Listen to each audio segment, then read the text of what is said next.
Aujourd'hui, j'ai besoin de faire la récupération des eaux usées dans ma nouvelle pièce que je fais dans mon garage, une buanderie. Donc j'ai besoin de deux sorties, une pour un lave-linge et une pour le chauffe-eau. Ils sont pas à côté, donc je vais faire deux sorties.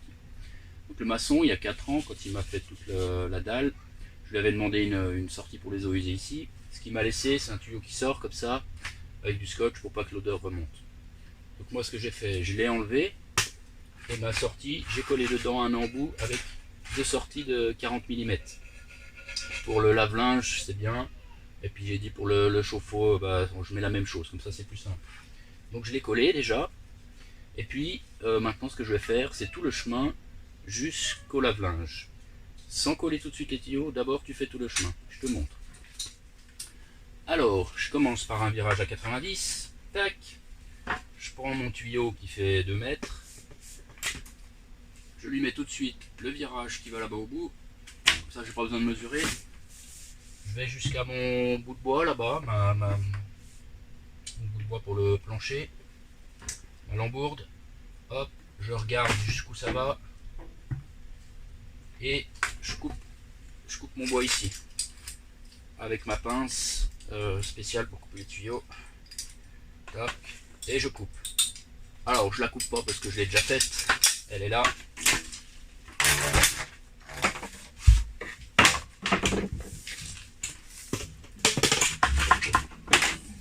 J'enfile. J'enfile bien pour qu'elle soit bien à fond et pas se rater de quelques centimètres. C'est dommage. Je mets mon virage. Et puis, alors j'ai déjà préparé tout le chemin jusqu'au bout. Je te montre la suite. Donc voilà le chemin que j'ai terminé. Ça part comme ça fait un virage à 90, ça remonte tout le long de la lambourde et je remonte là-bas. Je vais mettre mon lave-linge là-bas. Voilà, maintenant que tu as tout fait les découpes sans coller, maintenant ce qui est important c'est de faire le niveau parce qu'il faut qu'il y ait une pente. Donc tu vois là, j'ai mis une pente, on la voit. Donc ce que je fais, c'est assez simple. Je mets le niveau et puis voilà, ça me fait une légère pente. Voilà, ça suffit. Je crois que c'est 5 degrés qu'il faut faire. La même chose ici. Ouais, c'est bon. Donc ce que j'ai fait, moi, pour le tenir, j'ai mis des clous juste pour faire le niveau tout le long, en faisant le niveau à chaque fois. Voilà, donc là j'ai tout mon chemin qui est prêt et il n'y a plus qu'à coller. Un point important avant de démonter pour coller, il faut que tu gardes tous les angles que tu as définis. Ça veut dire, si je fais pas de marque, tu peux arriver et avoir collé le truc comme ça. Une fois que c'est collé, tu le démontes plus. Donc tu vois là, il y a un petit peu de travers parce que je ne l'ai pas collé bien droit. Donc je le mets droit, je le refais le niveau pour être sûr parce que là j'ai bougé. Alors là c'est ma remontée, c'est moins important, mais autant faire de niveau si je peux. Ouais, c'est pas mal, un tout petit peu.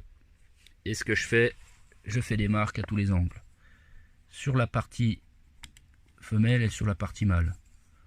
Bon, mon crayon c'est pas le mieux. Voilà, je fais des marques partout comme ça. Ok, comme ça je peux pas me tromper. Allez, je pose le téléphone, je les refais comme il faut et je te reprends pour te montrer le collage. Je vais commencer par coller ce bout, c'est la sortie qui était, ça c'est la sortie, ce qui sort du sol. Donc je vais couler les 4 bouts là, je vais pas te montrer tout le collage, je vais t'en montrer 2-3. Donc j'ai fait les marques partout pour coller les bons angles. Voilà, je démonte. Voilà, donc on va déjà décoller les deux là ensemble. Alors ce que tu commences par faire, là où tu vas coller, hop, un coup de papier de verre pour que la colle elle adhère bien. Voilà, tu fais un peu les angles aussi, c'est pas mal. Coup de chiffon pour enlever la poussière. Lui il est prêt. Le deuxième, pareil à l'intérieur. Pas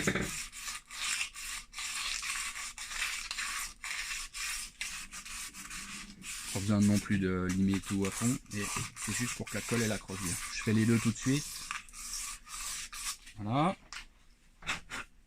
On enlève la poussière. C'est mieux qu'un chiffon propre, le mien il n'est pas exceptionnel. Tac. C'est bien nettoyé. Ensuite, tu mets la colle sur celui qui rentre dedans, donc le mâle. Tu mets la colle au bout. Ça veut dire que en mettant la colle au bout, quand tu vas enfiler, elle va glisser tout le long, toute seule. Il n'y a pas besoin d'en mettre partout. Sinon t'en mets trop. Et il n'y a pas besoin d'en mettre des kilos. T'en mets bien tout le tour pour que ce soit bien étanche. Tac. Tu l'étales un peu. Voilà. Et hop, t'enfiles comme ça. Tac. Et tu tournes jusqu'à ce que tu aies les deux traits que tu avais marqués qui sont en face. Voilà, ils sont bien en face. Tu nettoies, sinon c'est dégueu. Même si c'est caché sous le sol, c'est toujours mieux. Voilà, en voilà un qui est collé. J'ai plus qu'à coller les autres. Je te montre le résultat à la fin. Voilà le résultat final. C'est tout collé. Tac, jusqu'au bout. Et un petit truc que tu fais à la fin aussi. Tu mets du scotch en haut pour l'odeur. Sauf si tu es en train de faire ta maison que c'est pas raccordé, t'as pas de souci. Et hop, et le deuxième, je l'ai juste scotché pour l'instant pour l'odeur aussi. Donc voilà, tout est prêt. Juste encore un petit conseil. La colle elle prend très vite, quelques secondes, donc faut pas se tromper. Sinon tu peux recommencer. Si t'as jamais fait, je te conseille d'acheter 2-3 embouts d'avance. Ça coûte pas très cher pour t'entraîner, ça c'est pas mal. Donc voilà. Si ma vidéo t'a plu, tu peux la liker, t'aller regarder mes autres vidéos.